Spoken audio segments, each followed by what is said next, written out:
Na thogora wa iguru wa irio cia nguku ni iruguritio ni mbeu njithi na atumia a Isiolo. Ni gukoretwo na uhaicu wa thogora wa irio cia nguku, undu uyu kuringiriria arimi a nguku kunyihia nyoni na kuhinga mawira mao. Arimi aingi ni maguciriirio gwetha njira ngurani niguo kuhe nguku ciao irio. Mimi ni beneficiary wa Njira wakiwa wameungana na VSA Swiss.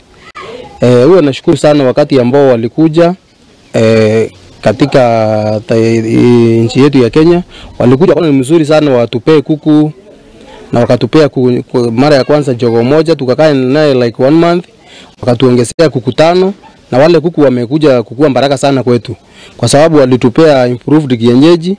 Pale mwanzo tulikuwa na kuku wetu wa kienyeji tu, na kawaida kuku wetu wa kienyeji hawakuwa wanakuwa kuku wakubwa, lakini kulingana na vile wametuletea ile njogoo imebadilisha kuku wetu na wako sawa sana. Irene Wagoi, uria ni mwambiriria wa Masha Chicken Farm Limited, iria arajirie na nguku 30 mwaka wa 2022. Nĩathiĩte na mbere na kuongerera thoko yake. Areka Azora na Black Soldier Flies Farming, haria Azora nĩ thiru iria ireraga maĩ-inĩ na ciĩna ũingĩ wa protein na indo cia mũthithu iria atumagira kurĩithia nguku, thamaki na mahiũ ta thenge. I started Masha Chicken Farm in the year 2022. I started with 30 chickens, and with time I progressed and built my market. Mahũthĩre Azora ni mahotete kunyihia thogora wa irio cia mahiũ na nguku ciao ni ciongereire ũritũ na nĩ iraruta matumbĩ maingĩ.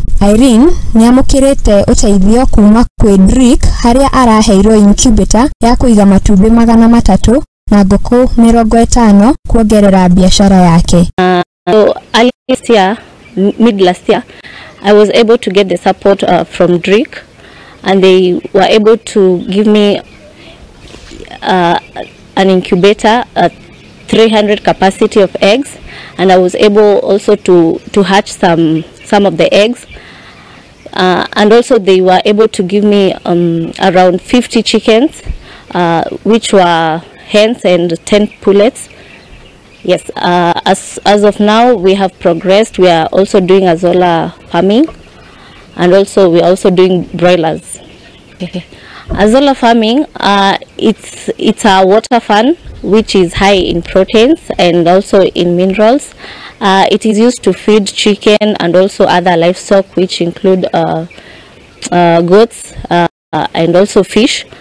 So we are using Azola as a way to lower our production costs in terms of feeds.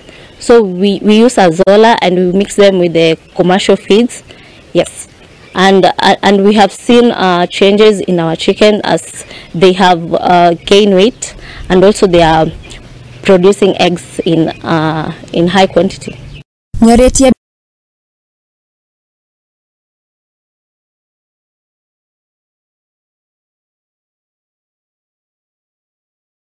mbeu njithi methe uteithio na matige kucagura mawira.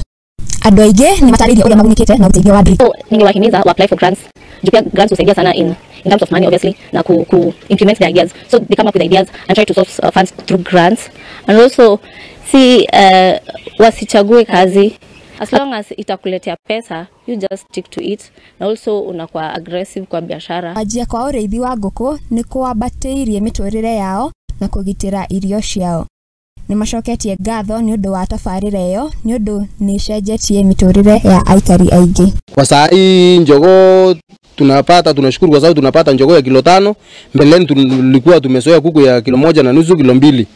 Lakini kwa saa hii mbrodi yetu imebadilisha kijiji yote mzima. Manjirani wote wamenunua, wamejinunulia vifaranga. Kwa hivyo tunashukuru sana. Nimeweza kubuy a land through this farming. I'm still paying it. So nimeona change kwa this farming I'm doing, this poultry.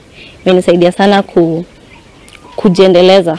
Kirifuatira Mudingi TV geto Masiri Washira.